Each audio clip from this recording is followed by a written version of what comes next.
teman-teman, pada kesempatan ini kita akan membahas sebuah proses penting yang berlangsung di dalam tubuh manusia, namun seringkali tidak kita sadari, yaitu sintesis makromolekul. Sintesis makromolekul merupakan proses biologis yang memungkinkan tubuh membentuk protein, karbohidrat, lipid, dan asam nukleat. Keempat komponen ini berperan sebagai dasar kehidupan sel karena terlibat dalam hampir seluruh aktivitas metabolisme, pertumbuhan, serta perkembangan tubuh. Namun, berdasarkan berbagai jurnal ilmiah, diketahui bahwa gangguan pada salah satu tahapan sintesis makromolekul dapat menimbulkan dampak yang signifikan. Salah satu contoh gangguan tersebut adalah phenylketonuria, yaitu kelainan metabolisme genetik bawaan yang mempengaruhi kemampuan tubuh dalam mengolah asam amino tertentu.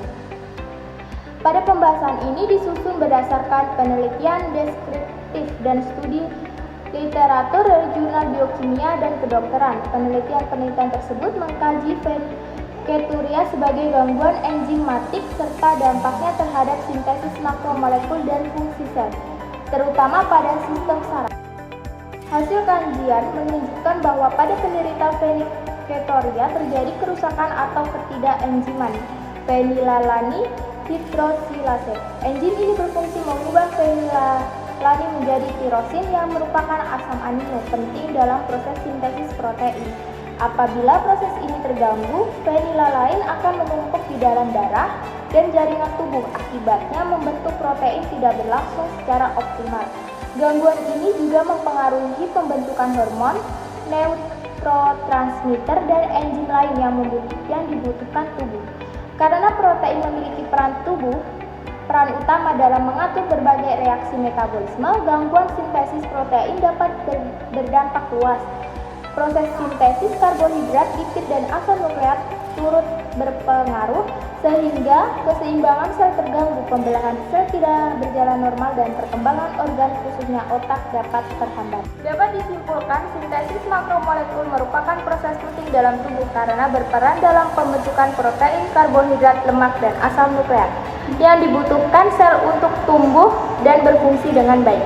Jika salah satu proses ini terganggu, maka keseimbangan metabolisme tubuh juga akan ikut terganggu. Phenylketonuria menjadi contoh bahwa gangguan pada tingkat enzim dapat menghambat sintesis protein meskipun asupan nutrisi sudah mencukupi. Pada kondisi phenylketonuria, tubuh tidak mampu mengubah fenilalanin menjadi tirosin sehingga terjadi penumpukan fenilalanin di dalam tubuh. Hal ini menyebabkan pembentukan protein dan zat penting lainnya tidak berjalan optimal sehingga berdampak pada fungsi sel dan perkembangan organ, terutama sistem saraf. Oleh karena itu, sintesis molekuler sangat berperan dalam menjaga fungsi tubuh dan gangguan pada proses ini perlu dipahami untuk mencegah dampak yang lebih berat. Baiklah, sekian dari saya. Terima kasih.